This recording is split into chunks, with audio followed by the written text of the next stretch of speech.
My name is Jamin Goecker. I'm a realtor in South Central Alaska, and my mission is to help you to build an intentional and significant legacy for yourself and your families by coaching you in real estate. Now today what we're going to be talking about are some really top tier tips that you need to have as you're looking at either visiting Alaska or just coming up here for the first time, even if you're just scouting it out to see if you want to live here or if you're wanting to just do a trip up here to visit. So this video is going to be designed to help you do that. So before we do get started though, do make sure you give this video a like. If you haven't done so already, do subscribe so you can receive more information like this in the future. And without further ado, let's go and jump into today's tips for those who are looking at coming to Alaska for the first time. The first thing that you need to do is make sure that if you're going to be using any gear up here, like backpacking, stuff like that, just rent your gear, okay? If you plan on taking it back with you or you have some of your own stuff you can bring with you, that's perfectly fine. But definitely rent your gear or bring your own stuff with you. Don't plan to come up here, use it for a couple weeks, and then return it, okay? Bad move, don't do it, okay? Not only that, but there's a lot of great places that'll rent you gear for fishing or backpacking, any number of places, so just make sure you take advantage of that. I would also specifically point out, do not take out bear spray up here. Like, you be out here for a month or so and think you can just take it back to Walmart and they'll accept it. They do not accept bear spray, okay? It's something that comes up every August, September time frame. So just don't do it, okay? They're not going to accept a bear spray back. They legally can't accept a bear spray back. The second tip is really take advantage of all your camping opportunities up here.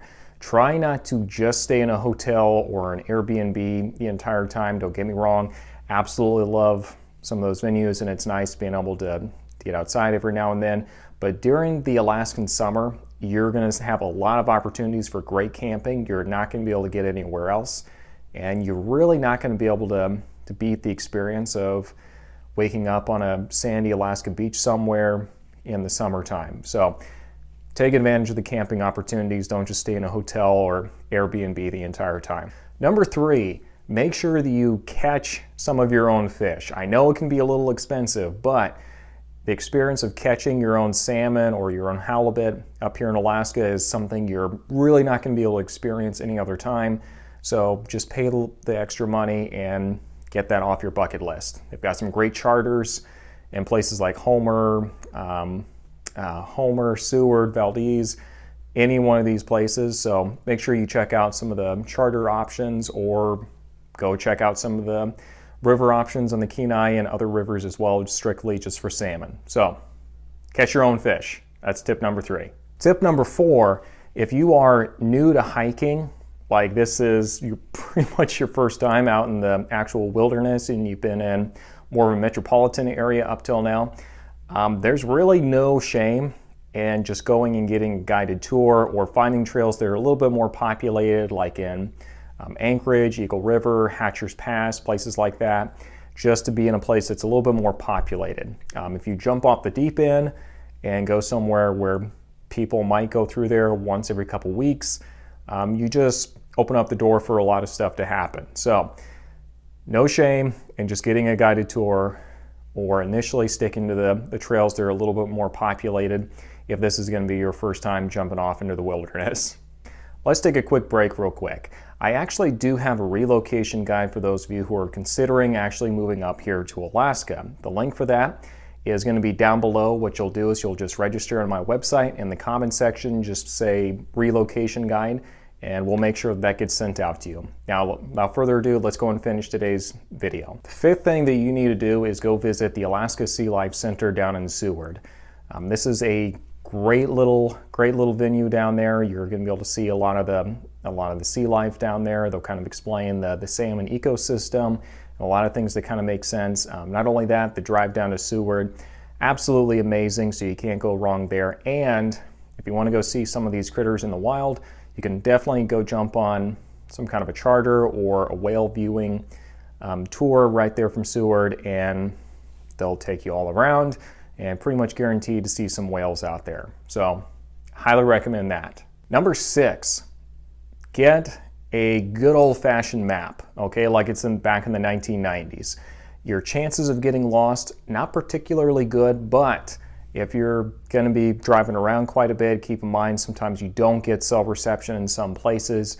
So it's just a good standard to practice to make sure that you have some kind of a map around that you can use to kind of direct yourself to where you need to go if you can't find any service. So get a good old-fashioned map somewhere. Even if you're just printing it off of Google, get something.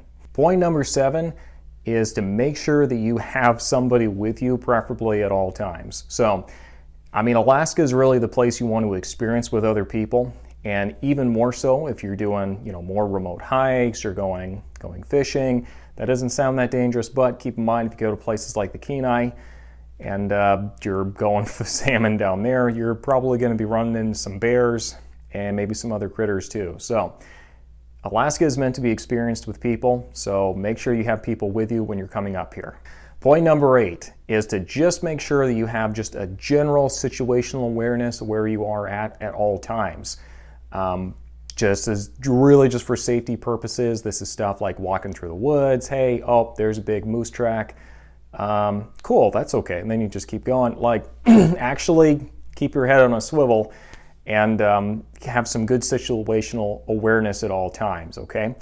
This is the last frontier. It's not just walking down some big park in the middle of a big city. So have some good common sense. If like basic stuff like walking across a glacier, understand that sometimes the glaciers are constantly melting up here, okay? And ice is shifting one way or the other, and you might be stepping on something. It's a very thin sheet of ice under that. It's just a sheer drop or something crazy like that. So have a good situational awareness.